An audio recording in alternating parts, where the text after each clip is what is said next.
Hi, welcome back to episode 2 of How To, show I show you how to make my favourite meals. This is an Italian chicken panini, and I just thought I'd make this today. It's a bank holiday Monday, as you all know, the best time for Monday. And I just thought, we've not got any options for lunch on. There's no Tesco meal deals, there's no leftovers from the night before. And I just thought, let's zhuzh it up a little bit, make something different. So far, all we've done is got classic bowl, added in some pesto, added in some pepper, and then added in this hot sauce. Now, you can use any hot sauce. I like this one. It's not too spicy. It's not too hot. Don't ask me how to say it. I want to say it's like chula, but it's the one with the woman on the front of it. So give that a good mix in, and then let it rest for a little bit, and then add your chicken in. Could have timed that a bit better, but it's alright. Anyway, rub it all in. Make sure that pesto covers every single nook, cranny, and whatever else of the chicken, because once you cook it, some of it does come off, so you do want it really covered up. So if you open it up and it still looks a little bit uncovered, just give it a good mix. You might have to pick individual bits up and rub it in, like here, look, there's the bit there in the middle, hasn't really got any covering up on it. So what you're going to do is just chuck it back in, open it up, and really good a good mix of it. So then we're going to whack it into the air fryer. That looked a little bit grim, dumping it all out like that. But once you've got it spread out, it's fine, don't worry. So yeah, make it nice and even. We don't want any bits getting undercooked or anything like that, especially with chicken. Oh, look at that. Lovely little action shot. Boom. You can see a bit of VK in the background there as well. Beautiful. Anyway, that's what it looks like when it's done. You want a nice crisp to it, but not too crisp. And because it's chicken thighs, it kind of holds that moisture. So now we're going to prepare our vegetables. Have to get vine tomatoes. Have to. Don't get normal ones, they're shite. Get vine, get basil, or any type of herb like that. Some greens would go down well as too, but what I'm going to do is I'm just going to take the stems off the basil and get them all nice and ready. So once we've cut up the basil and cut up our tomatoes, we're going to move on to the best bit. It's the cheese. I've gone for a mozzarella here. I think mozzarella is the best for toasties. If you want to, maybe like cut the cheese. I know, a bit drug dealery, but it means that you get kind of different textures and different tastes going into panini.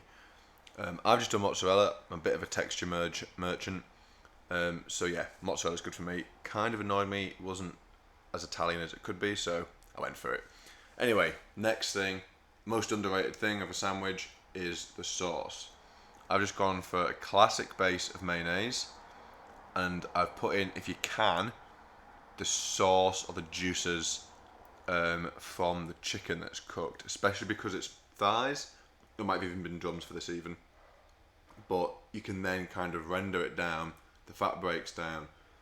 Try and do it when the juice is cold, because otherwise you get a little bit scrambled eggy. It might separate, and you've got to be quite careful about whether you want to keep mixing or not. But I think looking at that, we're just about getting there. It's not quite separated, but it is really easy to do that, so make sure, if you can, wait for it to cool. After that, we're going to add in some pepper and a little bit of balsamic vinegar to it as well. I just think that takes off the edge of the creaminess a little bit. And then if you want to, follow it up with a little bit of pesto too, if the pesto from the chicken wasn't quite enough. I'd definitely try it as you go. Anyway, grill on, ready to cook.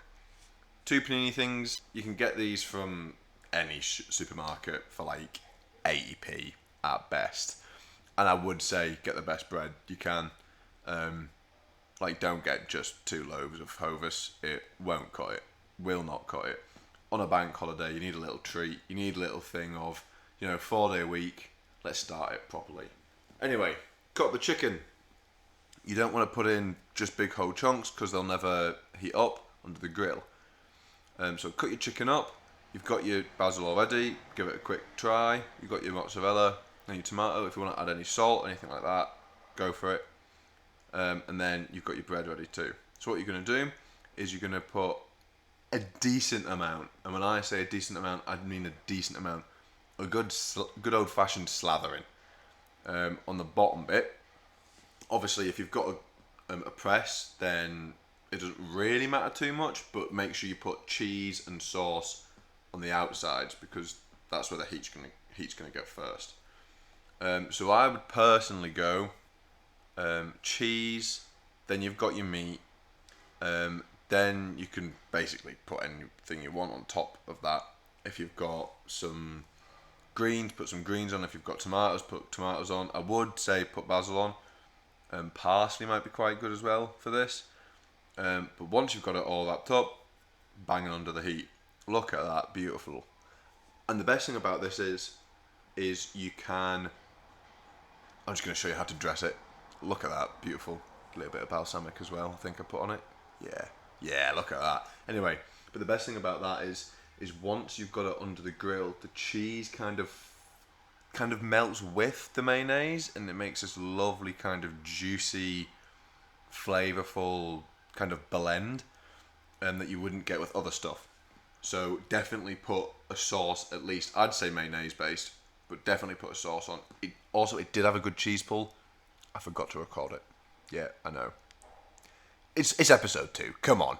Anyway, dig in, little bit of rocket, enjoy.